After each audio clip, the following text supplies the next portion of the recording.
Howdy. Welcome back to my channel, or if you're new here, welcome. My name is Jem, and I'm so happy you're here. Recently, I started playing Red Dead Redemption 2 for the first time, and I've been loving it so far. I'd heard that RDR2 is a great horse game, even if it's not entirely centered on horses, which really excited me since I've been wanting to try more games with horses. Plus, the Wild West setting and theme seemed really unique. I was also inspired to try out the game by just Peachy and Abigail Pinehaven, so credit to them for helping to inspire me to finally give Red Dead a try. I'm also grateful for the encouragement and insight Peachy was able to provide on the game. With that said, let's talk about what it's been like to become a horse wrangler in Red Dead Redemption 2. Since I've started playing RDR2, one of my favorite things to do has been to wrangle and bring home new horses. Arthur Morgan's primary horse is a beautiful Mahogany Bay Tennessee Walker, who has been my primary horse for the majority of my outings around the Horseshoe Overlook and Valentine area. Whether we're taming a new horse, hunting, or evading the Driscoll boys, he's pretty fearless in our adventures. We've even gone on some longer rides together to explore new lands, and he's been by my side the whole time. Sometimes when I'm out riding, I'll notice a couple horses grazing in the fields, and I get so excited to see them.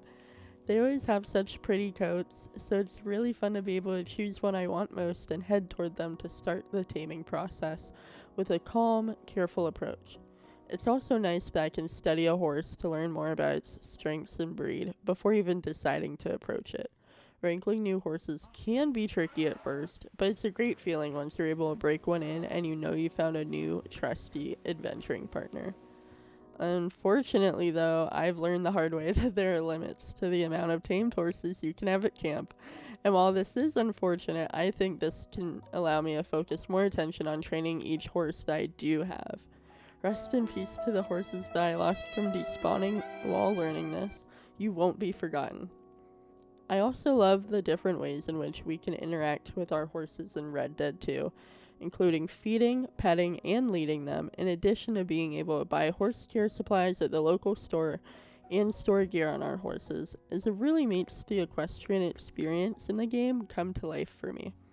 This, mixed with the realistic appearance of the horses, makes me feel like the horses are actually mine, and I get to care for them in an immersive way, which also allows for a lot of roleplay.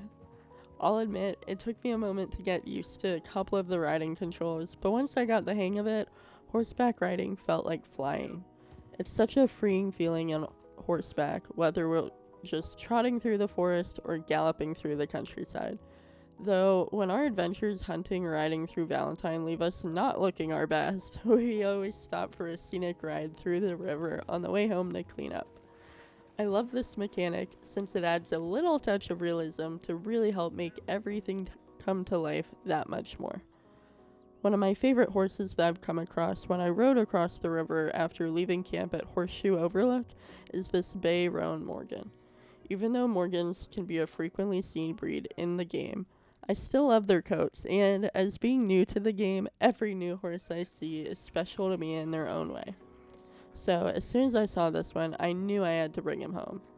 Even though Arthur's Tennessee Walker is still my main horse at the moment, I love to ride my new Morgan on shorter rides, such as rides into town or on small hunting trips, to help bond with him and allow him to stretch his legs a bit outside of camp. Hunting has also been another really fun activity to do in RDR2. There's something thrilling about going on a ride with a horse you bonded with and searching for the best game you can hunt, and then riding into town or back to your camp to use it to support the gang. Once I figured out how the hunting system works, I realized that you can make a decent chunk of change doing so as well. I'm excited for the new lands and animals I'll discover, and I've even heard that there are some rare horse breeds to be found in the game, which is awesome.